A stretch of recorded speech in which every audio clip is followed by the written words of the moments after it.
يمكنك التعامل مع عقلك؟ هل يمكنك إدارة الأفكار والعواطف التي تحاول تسميم تقدمك؟ انسى إدارة المشكلة وقم بإدارة عقلك. فكر في الأشياء التي تقولها لنفسك، الأكاذيب التي تستخدمها لتبرير سلوكك.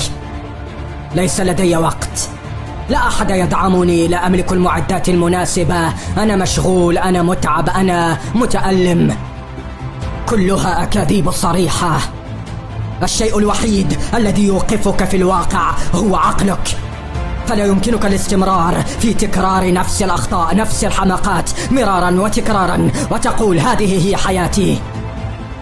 إذا كنت تعتقد أن حياتك سيئة فهي ليست كذلك.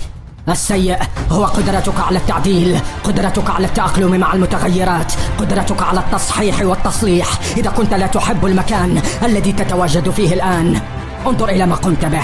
لقد قمت ببناء كل درجة في حياتك لتصل لما أنت فيه الآن وحدك دون حظ.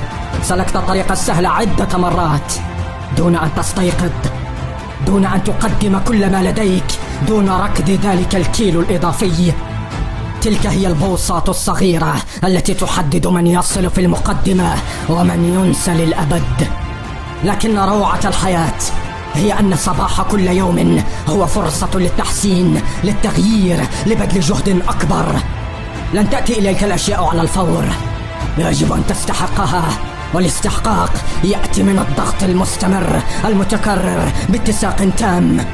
أنت لديك رؤية، ووسط تلك الرؤية هدف تريد تحقيقه، فعندما تستيقظ في ذلك اليوم ولا تشعر بالرغبة في فعل شيء، لكنك ما زلت تنهض وتفعل ما قلت لنفسك أن تفعله، إنها الرؤية ديفيجن. ففي معظم الأيام ستستيقظ ولا تشعر بذلك الحافز، في معظم الأيام ستستيقظ ولن تكون لديك الرغبة في الطحن، ولكن عندما يمكنك الوصول إلى نقطة حيث يمكنك القيام بذلك بغض النظر عن شعورك، حينها فقط ستحقق ذلك الهدف.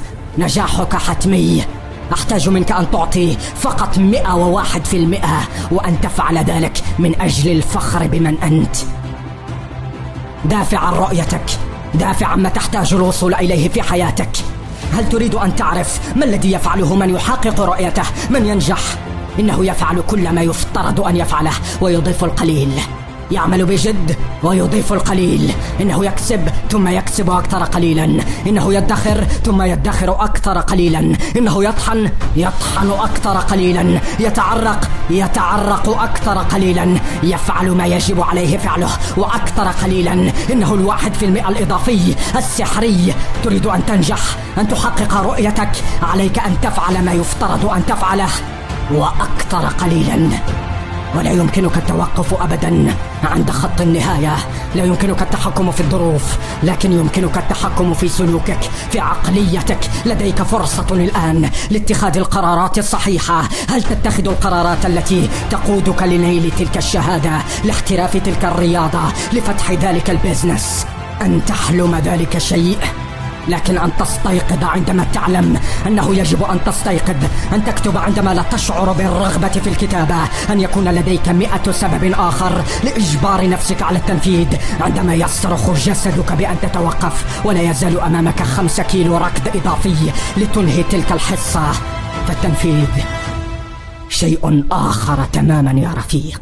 لا يمكنك التحدث فحسب، إنه التنفيذ. يجب أن تنفذ. الجميع تقريبا يصلون إلى هذه النقطة، تقريبا كل شخص يتغلب على تلك العقبات. الجميع لديهم بعض الزخم، تقريبا الكل يمكنه فعل ذلك يوما ما. ولكن الأشخاص الذين يفوزون، ينجحون، يفعلون كل ما هو مطلوب مرارا وتكرارا. إنه أسلوب حياتهم. إنهم غاضبون من أجل تحقيق الرؤية. إذا لم تكن غاضبا من أجل رؤيتك فهذا يعني أنك بخير في المستوى الذي أنت فيه الآن.